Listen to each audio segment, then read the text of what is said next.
Hello, and welcome to the Feeling Good podcast, where you can learn powerful techniques to change the way you feel. I am your host, Dr. Rhonda Borowski, and joining me here in the Murrieta studio is Dr. David Burns. Dr. Burns is a pioneer in the development of cognitive behavioral therapy and the creator of the new team therapy. He is the author of Feeling Good, which has sold over 5 million copies in the United States and has been translated into over 30 languages. His latest book, Feeling Great, contains powerful new techniques that make rapid recovery possible for many people struggling with depression and anxiety. Dr. Burns is currently an emeritus adjunct professor of clinical psychiatry at Stanford University School of Medicine.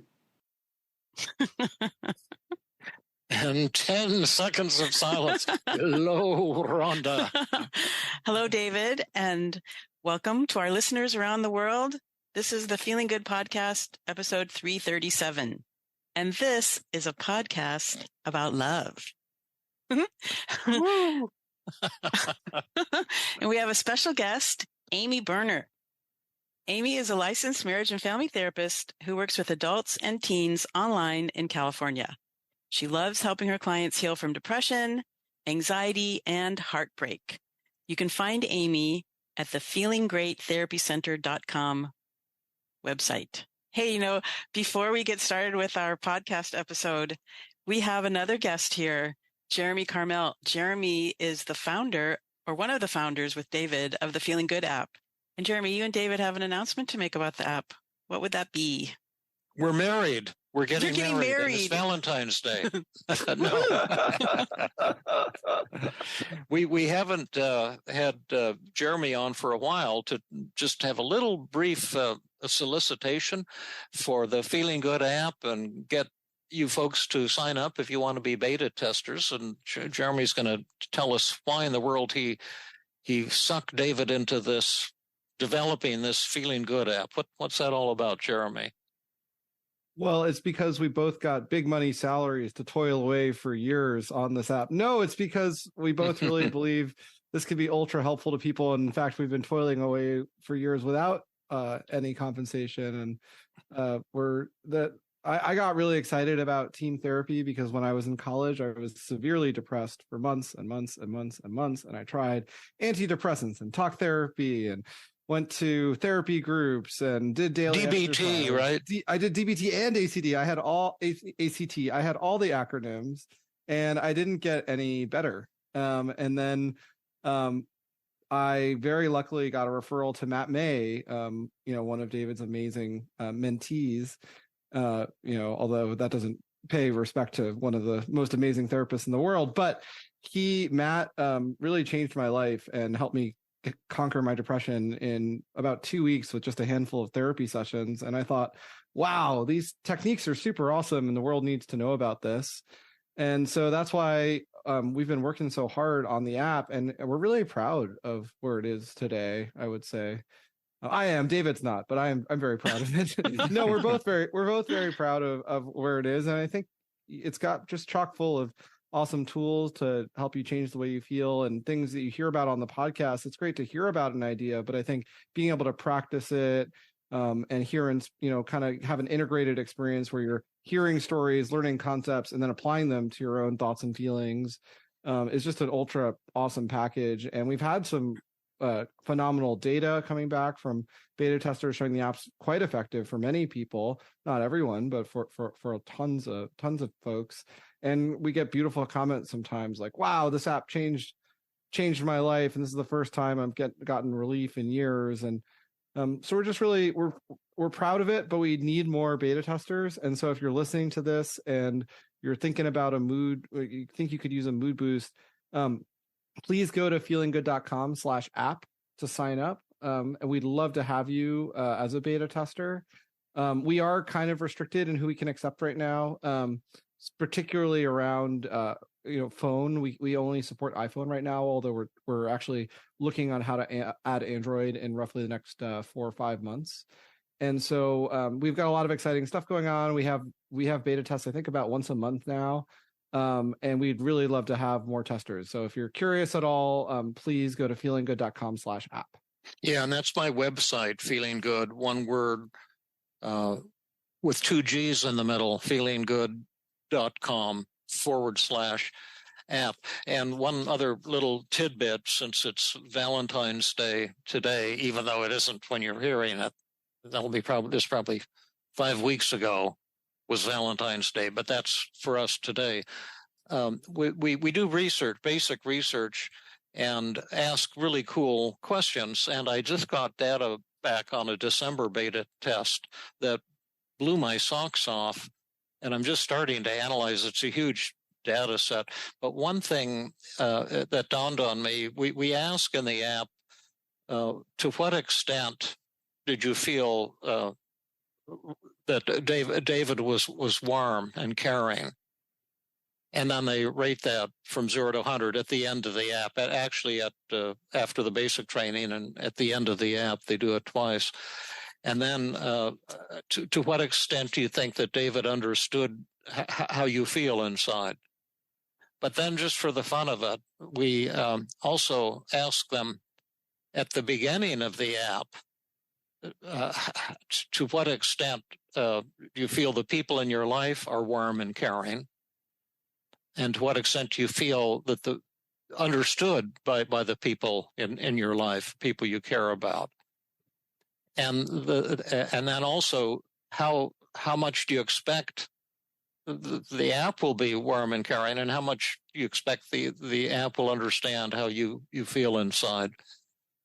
And the data was kind of shocking and interesting. The sad thing, people on how warm and caring are the people in your life was only about 55% on a 0 to 100 scale. And it just underscores the fact that there is so much loneliness and suffering. And especially on a day like today, Valentine's Day, a lot of people don't feel loved or cared about. And also approximately the same number on to what extent do you feel the people in your life understand you, about 55%. And they also put how much they expected from the app. But the interesting thing was that at the end of the app and halfway through the app, how much warmth did you experience from David from the app was roughly 85%. And to what extent did David understand how you feel inside was, again, 85%. The people in their life were only rated 55%, and the app was being rated 85%. And that was very, very unexpected, that people can receive and experience warmth and caring and genuine understanding from an app to a much greater extent than from the people they care about. It's exciting and kind of sad at the same time. So I wanted to pass that along. And then we're having 2 replication studies of that same thing. One will be completed in about a week. Another will be completed in about 5 weeks to see if we can replicate that exact finding. And we have tons of other exciting research questions we're asking too, but I won't take up your time right now. But that was the first, right hot off the press, and I thought it was incredibly exciting and shocking. Well, your level of warmth and compassion toward other people is pretty phenomenal. And so you're the creation of this app. I mean, it is pretty phenomenal that an app can give people more love and compassion or understanding than people in their life. But if anyone could do it, I believe it would be you. Yeah, and we're going to be building those modules too. We're almost done with the depression module. We still have a bit more work to do on it, but then we'll be doing a 5 secrets of effective communication module and a dating module and a lot of other tools for people. So jump on board. We'd love to have you if you're interested. So feelinggood.com/app. And now, thank you, Jeremy, for visiting us and telling us your really cool story. And now we'll go on with today's app. All right, good luck with today's program, which is on the queen bee phenomenon, a love story. Yeah. Good Thanks, luck Jeremy. with the show. Have fun, guys. Bye. Thanks. Bye-bye. Before we have Amy come on, I'm going to just do a brief plug for the Team CBT Warsaw Intensive. Okay, let's do it. Yeah. So there's a Team CBT Warsaw. Are we still on recording now? Yeah, we are. Oh, cool. Yeah. Yeah. And so this is a 4-day intensive, modeled off the intensives that David did for many, many, many years. It's going to be March 30th to April 2nd in 2023. And it's all about learning Team CBT that's developed by our own David Burns. And David Burns is going to virtually provide the keynote address. He and Jill Lovett will conduct a live demonstration personal session. And David is also joining the intensive in the very first evening of the intensive, March 30th, to answer any questions that people have about team therapy. And the faculty members are Heather Clegg, Lee Harrington, Peter Spurrier, Andy Person, Mark Noble, Mariusz Werga, Patricia Sakura, who's, I'm sorry if I mispronounced her name, and me. And all of us have had many years of training directly with David. And one of the most exciting things about this intensive is that for the first time, they're going to be teaching a business application for Team CBT, using the Team CBT tools, how to create a thriving work environment and keep talent, how to crush burnout, how to unleash the potential energy of talent so they enthusiastically contribute to the business, anticipating setbacks, designing bounce backs, but the business application is all based on Team CBT. And if anyone is interested, wherever you are, places in Europe, people in Europe and India, Pakistan might be easier to go to Poland than to the United States. You could just go to teamcbt.p as in Paul L, teamcbt.pl, or you can go to teamcbt.eu,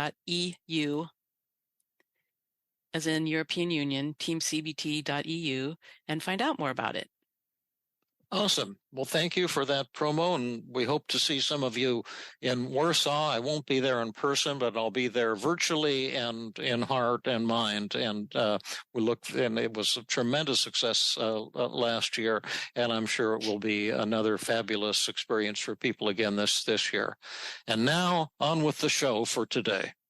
I thought I would read one endorsement, sort of about a related topic regarding episode 327. And that episode was the conclusion of personal work that we did with Cody. And David titled that podcast Rejection Practice. It's freaking me out. And here's the endorsement. Hi, David, Rhonda, and Cody. Thanks so much for this. As a recovering shy person, I found it very helpful and fascinating. Cody is a really cool guy, and I'm really glad to see him face his fears. I would imagine he will be going from strength to strength now. I'm so glad to see you treating shyness as a problem that needs to be addressed. When I was at my shyest, I really hated the idea that shyness was somehow cute or amusing or sweet, which was usually put forward by people with little personal experience or understanding of it. Like many forms of anxiety, shyness is a crippling mental problem that can seriously limit a person's quality of life, and I believe should be treated as such. Again, thanks for everything. This was another amazing podcast for the collection. Warmest regards, Irish Brian. Oh, yes, Irish Brian, one of our favorite people. Thank you, Brian, for your kind comments and thoughtful comments, too. Yes, so cool. That was cool. And today's podcast is about love. And Amy, so we got the idea to do this podcast because you and I and a couple of other really incredible, powerful team therapy women were in a women's group together. And in our women's group, we practiced the feared fantasy about you going on a first date. And then a couple of weeks, 2 or 3 weeks later, you were in the Tuesday group and you did personal work with David. And I believe, we're not completely sure, but I think that topic was the interpersonal downward arrow. But after that, David said something to you that was really impactful and life-changing. And I know that David is quite capable of doing that because he just did it with Mariusz on episode 335. He's done it with me, and I've seen him do it with everyone that he does personal work. So let's find out about it and talk about your experience. All right. Well, thank you so much for having me today, David and Rhonda. Rhonda. This is a really fun topic to talk about. Basically, spoiler alert, I just got engaged recently. And this is the journey, the story of how team played a role in my love story. And there are many different junctures where team or the techniques or the people of team really unfolded in a really magical way to create this love story. So it actually, if I could rewind a little, Rhonda, it all begins with you. Oh. I don't know if David knows this part, but Rhonda. No, I don't. No, okay. So the wonderful world of team is filled with lovely, kind, caring, generous people. And one of the benefits of being a therapist in this community is just developing all these friendships with people. So Rhonda and I were in Phyllis Cedar's consultation group for many years together, and just I adore Rhonda, loved getting to know her, and remained friends and colleagues with her. And I was talking about being single with her, and she turns out has a little side hobby where she loves to set people up, and so is quite the matchmaker. And so, legend has it she set up over 100 first dates. I don't know if that's an accurate number, but this is the rumor I'm spreading. And so, This is Phyllis or Rhonda? This is Rhonda. This is Rhonda's second career as a matchmaker. I didn't know this about you, Rhonda. I think you're going to get a lot of mail about this now that the secret is out, Rhonda. Oh yeah. If you're all looking for a man, just send Rhonda an email, Rhonda@feelinggreattherapycenter.com, and she has a guarantee she'll marry you up within 1 month. Guarantee. So, well, maybe not so much, David, because according to legend, of these 100 first dates, be honest, one to make it to a second date. So this is maybe not the best batting average, but you got the one right, in my opinion. So, cool. Right. Where do you get all these men to dish out to hungry and wonderful women, Rhonda? Well, this started back when I was in graduate school, and I was really close to a woman who was from Denmark. And she and I were really best friends. We were best friends for about 12 years. And she was wanting to be in a long-term committed relationship, or she was going to move back to Denmark. So I really didn't want her to move. So anytime I came upon a single man, I would ask him, would you like to meet my friend? Would you like to meet my friend? And I actually had zero criteria. It was just, were you single? Were you a man? Do you want to meet my friend? So there are a lot of mismatched first dates because it really didn't matter. They had absolutely nothing in common most of the time. But anyway, yeah. Can I add a similar thing? Just jogged my memory of my clinical practice, because singleness was pretty much my main focus, both men and women. But it was always fun to find people not only who were having trouble finding someone because they were shy or whatever, but also some people who seemed to be extraordinarily successful. And I remember I had this patient once and said that she just had no trouble at all finding unlimited numbers of highly desirable men to date.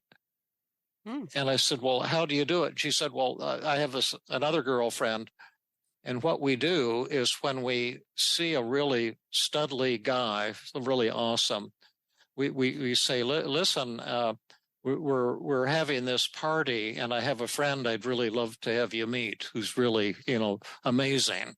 And meanwhile, the other woman would be doing the same.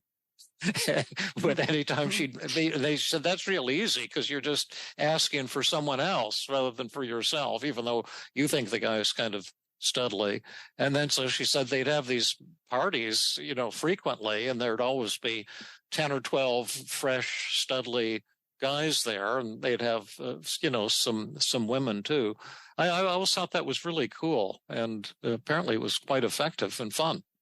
Oh, that's another sideline we could do. Yeah. That does sound like a good, fun thing to do. Yeah. And we might charge for it, then earn some money for the app. Oh, that's a great idea.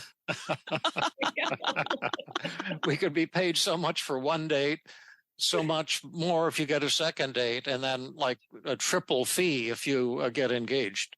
Oh, yeah. I owe Rhonda a lot of money at this point based on that formula. Absolutely. It was a lot easier to set Amy up on a date because I know her really well, and I know the man that I introduced her to really well. And Cool. I saw that they had a lot in common. Yes. And thought, hey, you guys should stop dating the people that you're dating and date each other. So I was super nervous though before the first date, and happened to be at Rhonda's house for this women's group. And so we, being a women's group filled with team therapists, they all agreed to do the feared fantasy with me. So we created this amazing first date feared fantasy. And it was just so empowering. And I went from like sweaty and nervous and butterflies in my stomach to like, oh yeah, I got this. You know? So how does I haven't heard the first date feared fantasy. How does that one work? Wow. Okay. So they just gathered all of the worries I had, the things that I was most afraid that this man would be thinking when he met me or had thought like leading up to meeting me. So they were things like, I'm just doing Rhonda a favor. I remember. Oh yeah. Let me write these down. This is good. Yeah. Okay. I'm just doing Rhonda a favor. This is great, by the way. You look a lot younger in your picture. I remember that one. Oh, you didn't know I was 56?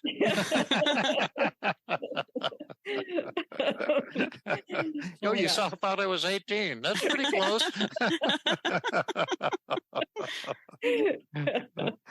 Rhonda, do you remember any of the other ones that I had? Gosh, honestly, I don't even remember we did it. Oh my gosh, it was so much fun. You look younger in your picture. What else? There must have been something else about. I haven't really gotten over the last relationship. Yeah, we can add that one. Yeah. Yeah. Anything else? There's definitely like you're not smart enough. Like, oh, you're not really that interesting. Oh yeah, that's two. You're not smart enough. Really that interesting, and you're not smart enough. Yeah. I'm not smart enough to know that those were two.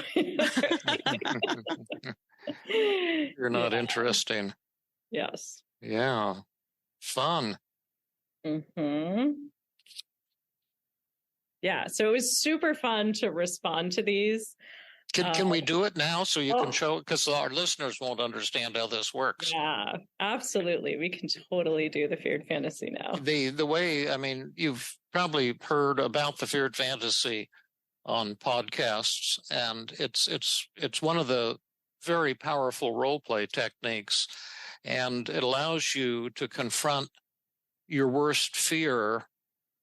And it can't be confronted in reality, because if people are thinking you're not interesting, they're not going to say those things.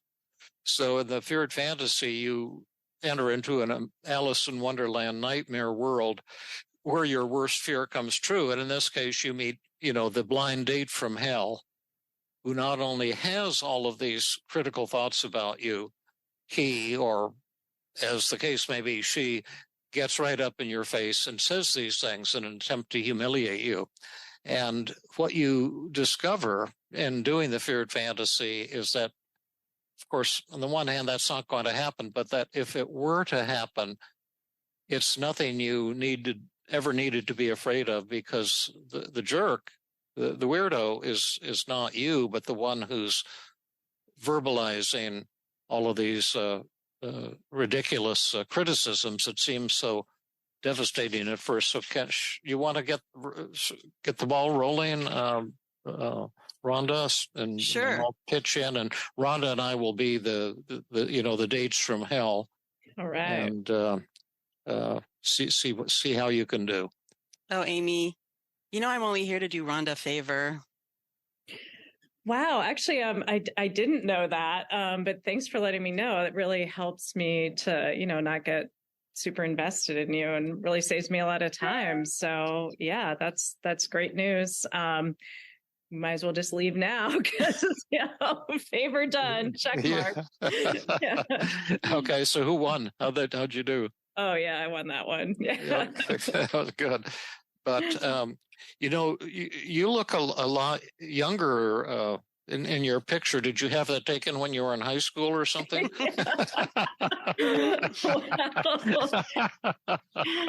Those filters on phones these days can be so deceptive for sure. But I think I'm holding up pretty well for my age. But if you're expecting someone, if you would really like to date someone who looks a lot younger and I look more or less my age, I guess I'm just not your cup of tea. So good luck to you with that and see you around. Yeah. So who won that one? Oh, me. Yeah. Big or small? Oh, huge. Yeah. These are huge. And how are you winning huge, by the way? What's the secret? It's kind of like that combination of, I think I'm doing mostly acceptance right now. I'm just like, oh, okay. That's exactly. your opinion. That's totally fine. You deserve that opinion. And it's actually refreshing to hear if someone's going to be blunt front with you, then it saves a lot of wasted time. Yeah. Your turn, Rhonda. Well, it's really nice to meet you, but gosh, I really haven't gotten over my last relationship. Yeah, I can understand that. It can be really hard to get over relationships. And since we're not going to work out as a couple, I would love to offer you my business card because that's actually what I specialize in. So, if work out the date thing, you might as well be paying me for therapy. That's cool. There's one other thing I've been wanting to tell you, Amy. I didn't want to hurt your feelings or anything, but you're not smart enough for me. Yeah, you're probably right. Like, if you were so intelligent to figure out that I'm not smart enough in these 30 seconds where we've met, then you are clearly intellectually superior to me. So I would hate to be, waste another second of your time. Someone with your high intellect really needs to be off probably reading the encyclopedia right now. Yeah. And if you give me an IQ cutoff point, then when I meet lovely ladies with IQs above that level, I can give them your card. Totally. Absolutely. Yeah. In fact, you might want to just put your IQ on your card because that I find really helps filter out the riffraff like me. Yeah. Plus, but not very bright. I can't remember numbers. You might get a T-shirt printed with your IQ. That could be a really good way to handle that as well. Right. Now, why is this helpful? Because some listeners might say, well, that's ridiculous. Nobody's going to say things like that. So how could this be helpful? Well, I would say, first of all, people do say some stuff like this out in the dating world. So, it can, whether it's online, if someone's messaging someone on an app, people are a little bit blunt.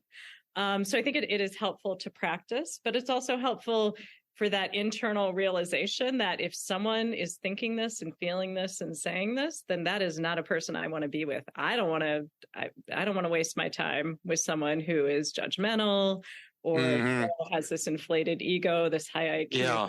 They're, really so full of themselves. That's not my cup of tea.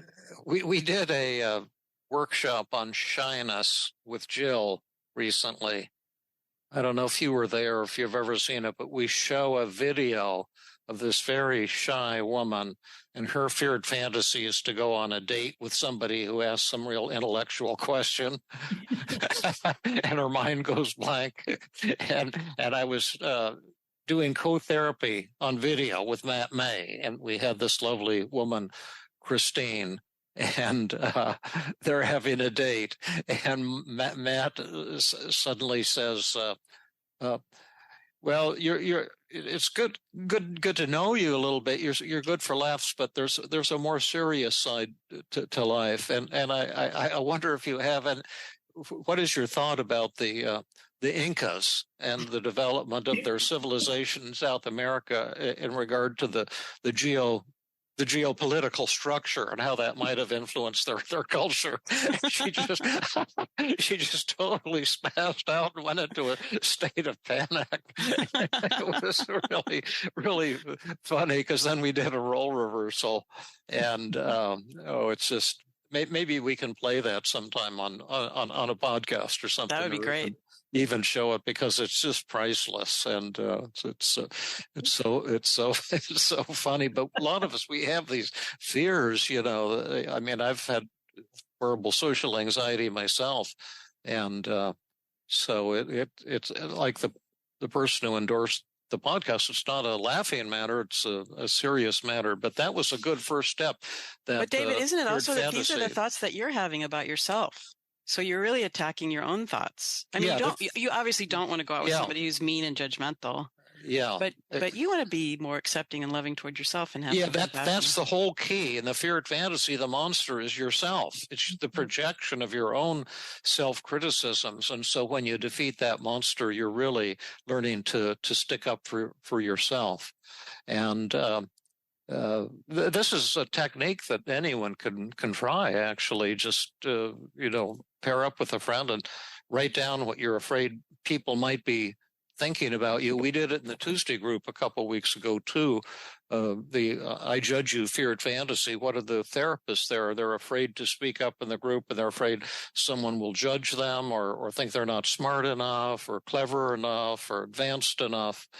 And we acted those things out, and it was surprisingly difficult for therapists to crush those thoughts. It took a lot of role playing and role reversals and demonstration to teach people the secret of the acceptance paradox. You can use other strategies. Be specific in combination with the acceptance paradox. You can also kind of befriend the feared fantasy monster just using the 5 secrets of effective communication. There's a lot of ways to do it, but the payoff can be really tremendous. Well, let's go on to the next chapter. What happened after that?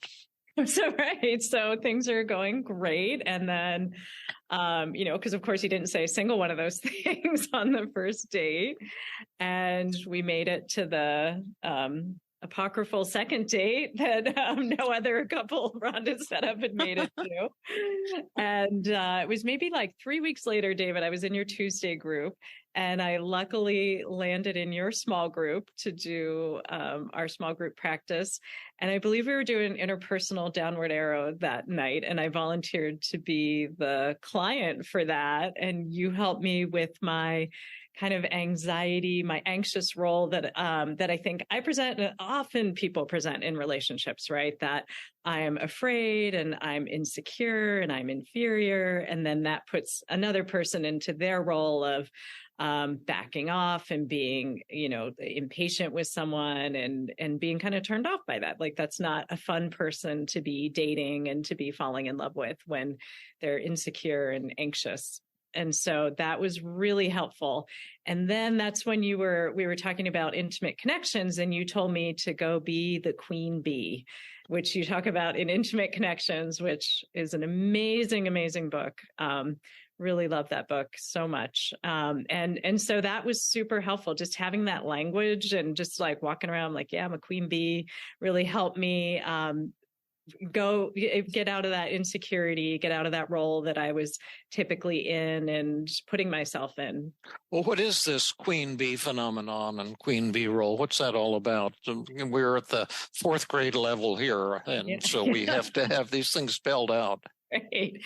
Absolutely. Yeah. So queen bee, my understanding of it, and you can correct me or add on, since this was from Intimate Connections, and then, the personal advice you gave me or personal work we did together is really about kind of owning your own strengths and power, and that you're not waiting for, people to come to you, that you're not chasing after people, you're off being busy and doing your own things. And then if it happens that your time lines up with someone else's time, great. And it's like, okay, cool. Like, but you're not going to sit at home and wait for someone to call you and be like, oh my God, why isn't he calling? Oh my God, does he like me? Oh my God, what does this mean? And then like he does call and you're like, why didn't you call me? You know, Yeah, right. Yeah. Like, Yeah. Why didn't you call me sooner?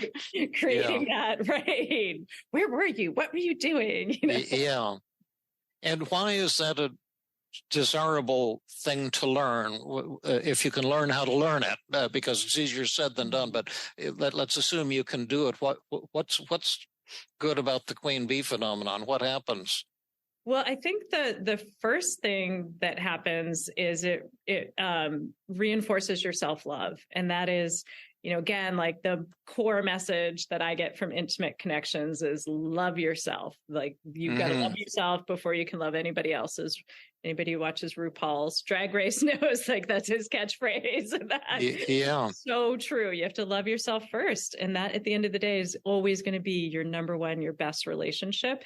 And when you're in that place of self-love, you know, self-esteem, to use that phrase, you know, then from that can flow everything else. But without that piece, it's your relationships can be really strained, anxious, uneven, unsatisfying, unhealthy. So I think that queen bee just puts you back front and center. And it's not, you know, a judgmental way. You know, you're not like fully yourself. It's not like that at all. It's really coming from that place of self-love. Yeah. And when you know that you're sexy, you become sexy. Mm-hmm. And when you're feeling insecure, it doesn't make any difference what external attributes you have. Absolutely. You're going to come off in a kind of needy way. And when I was working I saw this phenomenon in men and women, but I loved especially working with women. I loved working with women who had been rejected by an abusive husband and showing them how to turn the tables on him. Mm-hmm. That was so much fun.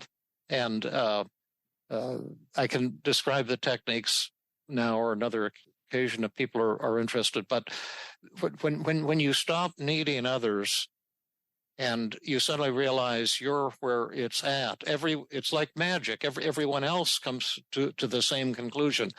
And when you're insecure and feel inadequate, as so many of us do and have at times in our life, it's like it goes all through the universe and everyone knows that you're undesirable, and it feeds on itself. And the queen bee phenomenon is in just the extreme opposite. When you suddenly discover, I'm where the action is, I'm the beautiful one, I'm the one that everyone wants, and then they do. And it's a powerful and amazing thing, and it can extend throughout your entire life. And I think a lot of people don't believe that it's possible, or it's not possible. For me, it was even, I'm a very slow reader, so I've only read 3 or 4 books in my whole life, and people don't believe it when I tell them, but it's true. And one of them was a statistics book called the Amos User's Manual about structural equation modeling. I loved that book. But one of the neat ones was Hermann Hesse's Steppenwolf. Have you heard of that one? Yes. It's one of my favorite books. Hermann Hesse was a patient of Carl Jung, and Carl Jung had a kind of mystical bent in his therapy. And then Hermann Hesse wrote novel Siddhartha, which was about the Buddha, and then Steppenwolf, and it's about. Can I just briefly say what's in the book? Please. It's just such a, I thought, a beautiful book. It's about this fellow. He's a cynical journalist, and he lives alone in a boarding house, and he writes critical articles about the political scene. This was in the 1920s or something when it took place in Germany, probably. And he lives in a small town, and he's very bitter, and he's decided that he'll commit suicide on his 50th birthday if something doesn't happen dramatic to make his life exciting and worthwhile. And one night he goes to his favorite bar. He loves classical music, and I guess in Germany they play classical music where they drink beer and listen to this music. And all of a sudden, it's as if the ceiling lifts off the bar or something, and he hears the music in an entirely different dimension, like he's on LSD or something, but he's not. but he hears the pure music, and it just blows his mind to hear. And you know, I've actually had that experience when I was a medical student on LSD, when you suddenly hear and see things in a dramatically different way, and it just stuns him. And so he goes staggering out of the bar, walking home. He's walking along a brick wall, and this hippie-looking fellow bumps into him and hands him a paper bag, and it says, "This is for you."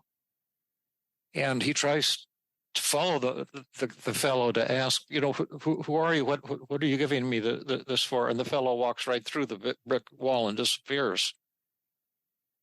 And so he goes home to his apartment and opens up the bag and takes out this book. It's called The Story of the Steppenwolf. And that amazes him because he's never told a single human being that he thinks of himself as the Steppenwolf, the lone wolf. And he opens the book. It says, "This is what you have to do to achieve enlightenment." And it's a series of instructions for him. And the first thing it says, you have to learn to dance. And then soon after that, he meets this young woman, kind of a waitress or something like that, or a barmaid or something, but she's in kind of this underworld where people are partying all the time. And they become really, really close, and he has all these amazing adventures. But the last part of the book, she says, and the last thing I need to show you is it's called the Enchanted Theater or the Enchanted Hallway or something. And this, you go down, and she says, you need to go in here. And there's a dark hallway, and each door has like a neon light on it saying what's behind the door. And one of them says, the joys of violence. And so he goes in there, and all of a sudden he's a sniper in a tree, and there's some war going on that he doesn't understand, but he just enjoys blowing people away with his sniper's rifle. And I think part of the Jungian thing is we have all these selves inside of ourselves that we deny. And not that he's advocating murdering people, but to have that experience. And so he does that. He didn't realize how exciting it can be to be a sniper blowing people away. And then he goes to the next door and says, all the women in the world are yours. And this was the one that really moved me the most. And when he went in there, he was a little boy again on a field.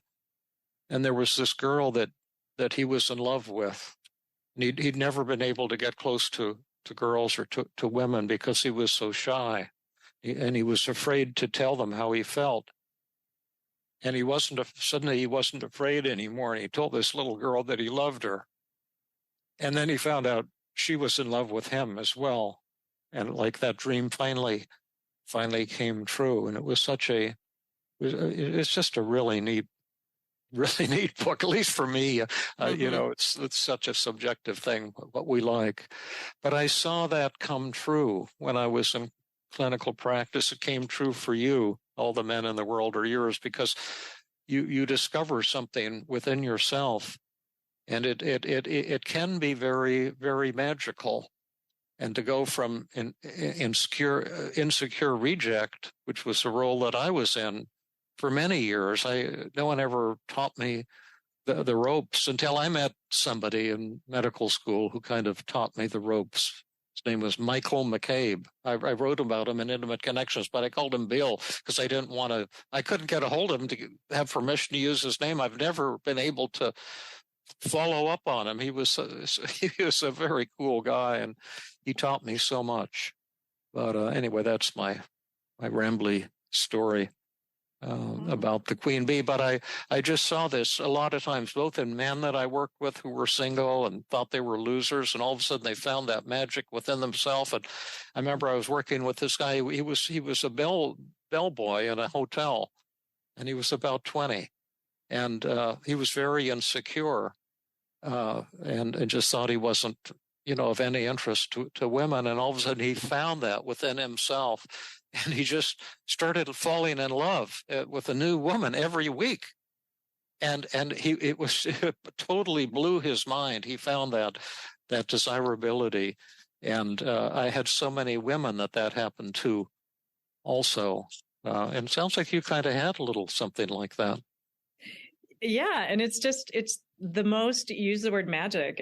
It really is a magical feeling to know, it's just the best feeling of happiness and security, because no matter what happens, I love myself and I love hanging out with myself. And yeah. So this relationship goes great, beautiful. I have a partner to do fun stuff with, and we're in love, and that's wonderful. If this relationship doesn't work out, it doesn't matter. I have myself, and fun stuff. I would go on solo dates with myself, and photograph flowers and go for hikes, and go do fun stuff with me, because I'm like, all right, But isn't that second rate? Don't you have to have a man if that's your sexual preference to be happy? How isn't that cheap and second rate to think one could be happy alone by yourself?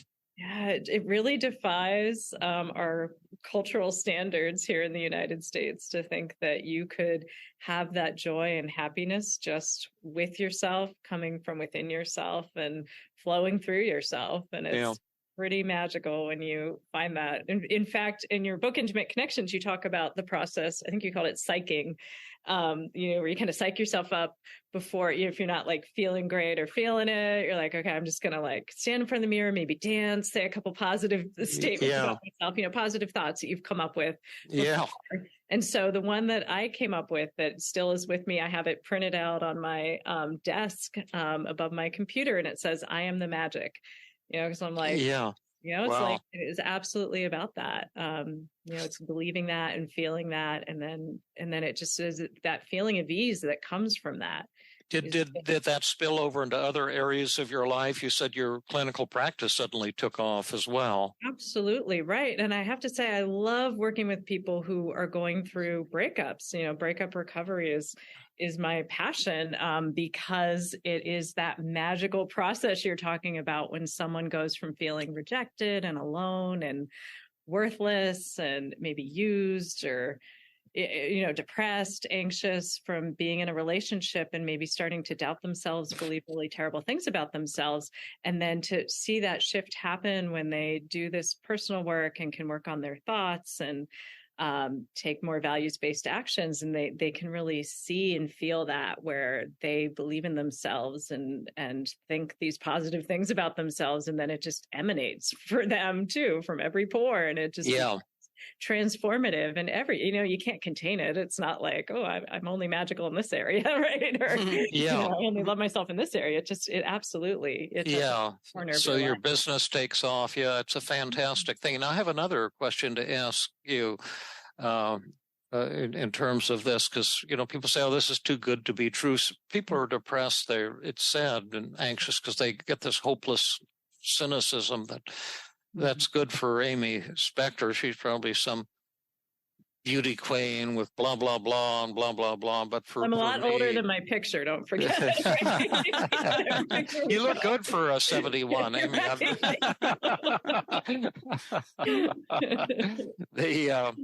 But the Buddha said that we drift in and out of enlightenment. And what to give it a simple meaning, I think what it means is like you found enlightenment, and most people have actually had a moment of enlightenment where you felt flooded with joy and not threatened by criticism, feel connected to virtually anyone, and just flooded with joy. And when you get there, it feels like it will last forever, but it doesn't. And then a few days later, you're back to your ornery, irritable, insecure self again. And then you have to get back into enlightenment, drift back into it again. Has that been your experience, or are you just in permanent, nonstop euphoric bliss? I actually, I have drifted in and out of enlightenment for sure, many, many, many times. Oh, yeah. Yeah. Absolutely. And so what do you use to get back into enlightenment? I use, those positive thoughts that I done previously. I like writing them down and having them accessible so that I don't have to go back and redo all that hard work I did in the first place. So Sure. I'll write them on sticky notes, or I often have like a Google Doc. Well, I'll kind of take my favorites. I use, people who are computer people, I use like a Google form where you can put Google sticky notes on, and I call it, I got this from Lee Harrington, a thought garden. And so I put my positive thoughts that I've worked on over time in this thought garden so I can kind of see them all at once. So it's this nice visual for me. Oh, how neat. Of these positive thoughts. And then I'll include, like, I have some song lyrics that I'll throw in there, that just really speak to me, that really feel like they apply to me. So that really helps me. So then when I need to, I'm just like, pop open my computer file and read my thought garden. And then I'm okay, yeah, I'm good. That is so cool. And it can happen with men too. I won't mention, but we have a dear colleague who I think you both know, who, when he was a student, he was kind of getting shot down by women right and left. And which seemed like with you, seemed ridiculous. This guy is a catch. He's like awesome. Really, he's got everything. But he would, women were kind of taking advantage of him, and he was, having trouble getting hitched up. So he went through the same process, did his rejection practice and various techniques that were scary, but extremely helpful for him. And then one day he said to me, David, I got a terrible problem. And I said, well, what's that? Did you get rejected or something? He says, oh no, it's much worse than that. I said, what's that? He says, I got confused and booked 3 dates tonight. What should I do? And I said, well, just space them out. You can tell one of them you're only available from like 4 to 6, and you can tell another one you're only available from 6 to 9. Another one you can say, I'll be over around 9:30 or 10 or something. So he did that and got away with it. Oh my gosh! But anyway. Well, Amy, can I ask you another question that comes out of intimate connections? Oh, yes. David talks about the difference between being the pursuer and being the pursued, and that the secret to kind of winning in relationships is to be the one who was pursued. Did you have an experience of that? Yeah, in this particular situation, I think it felt pretty mutual, because I think we felt like on even footing, because we both knew you, Rhonda. So we were, so we had nothing else to talk about. Micro moments of that, of like, I'm, putting too much work in, or I'm calling, like the triple texting. I texted 3 times, right? He didn't. Or, I remember he sent me a song once when I was in Tuesday group, actually, and I didn't respond. And then he's like, just kidding. Didn't mean that. Haha. Just thought that was a joke, right? So like, he had that feeling of like being the pursuer, and so yeah, I think it, in this particular relationship, it traded back and forth. But I think again, it's like that feeling of confidence, and like you're okay with whatever outcome happens, that you're kind of there for the journey, and there for the self journey as well, and that can make it so much fun. And when you need it, the universe shoots you down, and when you don't need it, the universe pursues you like crazy. Right. Just having like all the pieces. I think team is really amazing, because there are so many different parts of it that you can use to like whatever little piece you're missing or like lacking in that moment, you can find something to help you. Like I'm thinking another part. So like maybe it was a couple weeks after this Tuesday group with you, David, then Heather Clegg, Brandon Vance, and I were on the podcast and we were playing games. And one of the games was this game, Flirty Dice, that I had made with Brandon many years ago. And it's basically a way to teach flirtation training, so it's like, all right, all the nonverbal, it's, a combination of nonverbal and verbal ways to flirt. And so of course, with my new boyfriend, I'm like, oh, I'm going to be on this podcast. Can you practice playing this game with me? Right. Like, I got to, oh gosh, I forget how to do it. Can we play again? Right? So that was super fun too. It was just like another fun little moment where, team and like the flirtation training, not like I was terrible at flirting, but it was just fun to kind of practice overtly those skills. And it just like ups your playfulness, right? It's just like all about being playful and fun and spontaneous. And so it seems like those are things that can't be taught, but they can. And they're things that you can practice and you can get better at and you can have fun with for people who it doesn't come naturally to, or it feels really uncomfortable.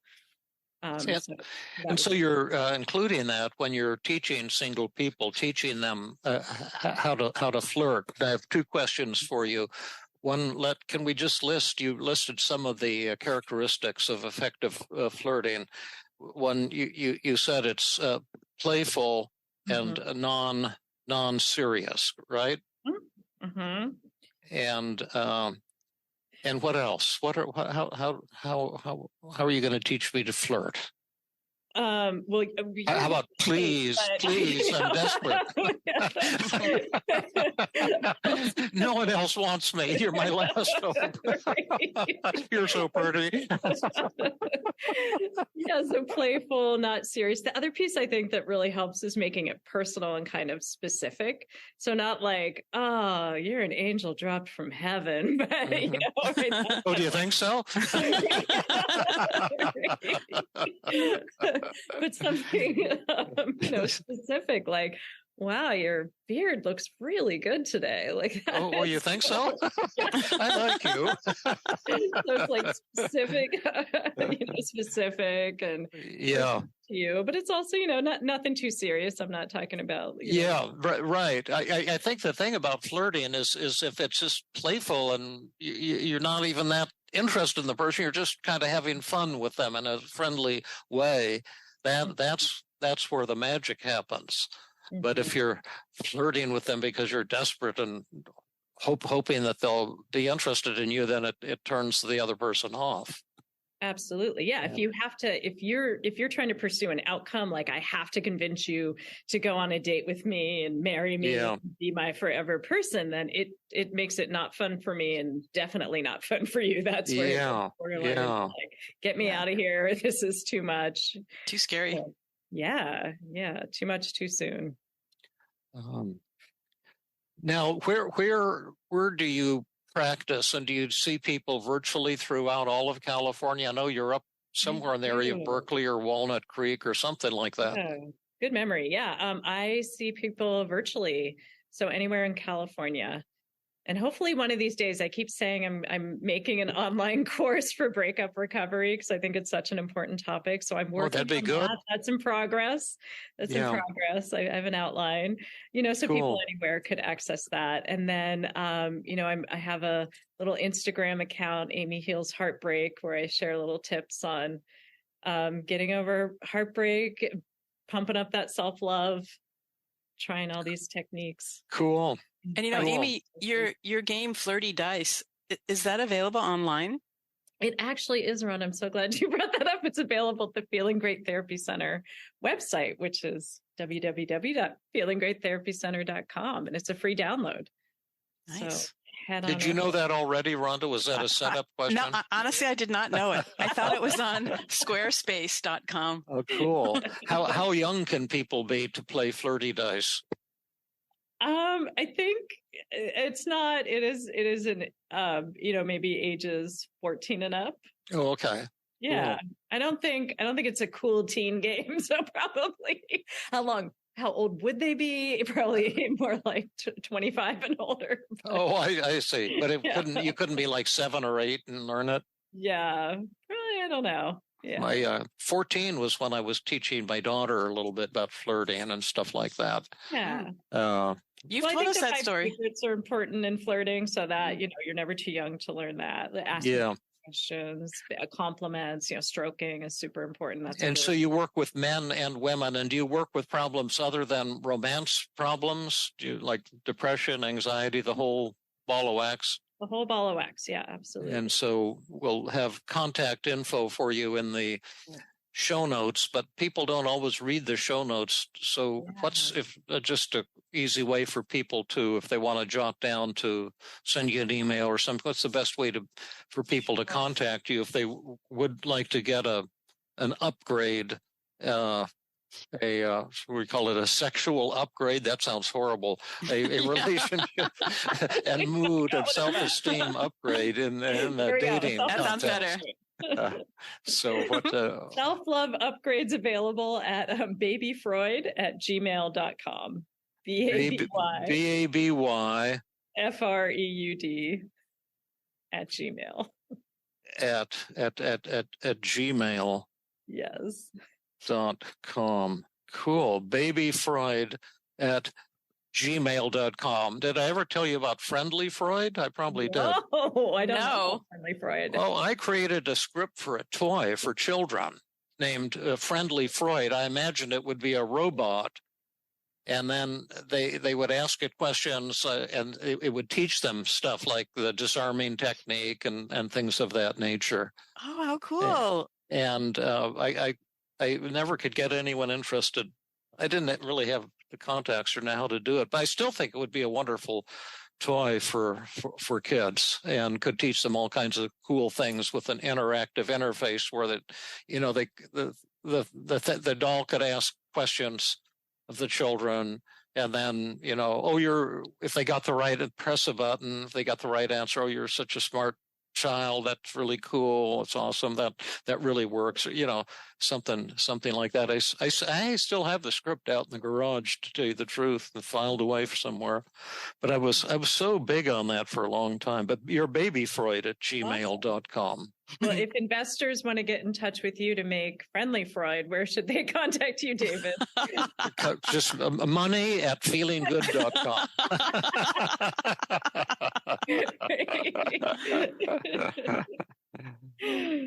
Anything awesome. else on this, Rhonda or Amy?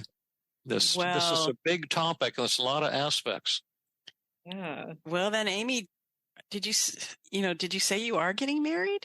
Yes, I am getting married, and the lovely Rhonda is officiating our wedding. I know, it's a full shop. Full circle. Full And circle. our first dance is going to be the beautiful Nina Simone song, Feeling Good. So Cool. I'm feeling good. Is that the one? Story, right? Yeah. Cool. Very nice. Well, Amy, thank you so much for coming on the podcast and telling us your love story. People don't know, because this podcast will be published at the end of March, probably March 27th. But today is Valentine's Day. So we're recording this love podcast on Valentine's Day. We talked about a lot of things that helped you: the feared fantasy and interpersonal downward arrow. And then, the queen bee attitude. Yeah. And kind of the key is learning to love yourself, and that's what irritates some people. They think that's some kind of self-centered thing, or we all know we need the love of other people, but that's kind of the trap that society sets for us. And that could be a bit of a take-home message. And learning to love yourself is not like some clever technique. I mean, there's two ways to do it. One is to, use the daily mood log and write down your self-critical thoughts and identify the distortions and talk back to them. In other words, just stop beating up on yourself mentally, telling yourself you're no good and you're unattractive, you're not good enough. Just cut that stuff out and start giving yourself positive, loving messages. And then in addition, start treating yourself in a loving way. But yes, can you be happy when you're alone? Some of my happiest moments was when I was really alone.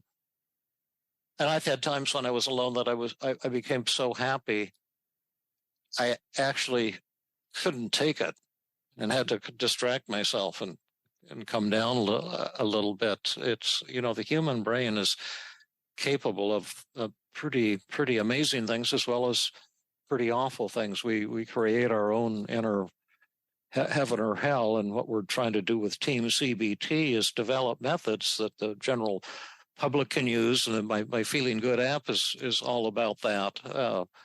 To be able to learn this through an app without human intervention. It's what all my books are about too. What Team CBT is all about, to try to give people the tools, but ultimately it's a kind of a decision is involved as well. And since I'm babbling incoherently at this point, but I love what you're saying, David. It is a decision. It's a decision that we make. Yeah, exactly. And a really powerful one, too. Yeah. Yeah. And spending time alone can help you with that decision and discovering when you're alone, hey, I'm not a bad guy or lady to hang out with. And I kind of like myself. I can be nice to myself. And that can be a pretty huge discovery. And as soon as you start loving yourself and treating yourself well, then the universe will kind of get on your show or your train or whatever, and we'll also begin to treat you that way. Mm-hmm. And you'll be enjoying your life as you're loving yourself, having fun. Yeah. It's a beautiful thing.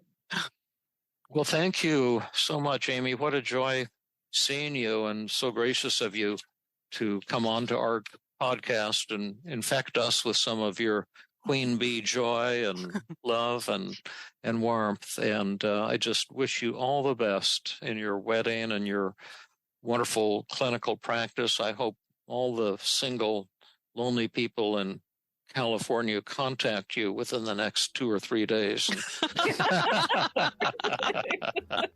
learn the secrets of self-esteem and other love. Mm-hmm. Self-love and other love. It's the same thing. Mm-hmm. I agree. Yeah. Well, thank you both so much. Okay. Thank you. Bye-bye. Bye for now. This has been another episode of the Feeling Good podcast. For more information, visit Dr. Burns' website at feelinggood.com, where you will find the show notes under the podcast page. You will also find archives of previous episodes and many resources for therapists and non-therapists. We welcome your comments and questions. If you want to support the show, please share the podcast with people who might benefit from it. You could also go to iTunes and leave a 5-star rating. I am your host, Rhonda Borowski, the director of the Feeling Great Therapy Center. We hope you enjoyed this episode. I invite you to join us next time for another episode of the Feeling Good podcast.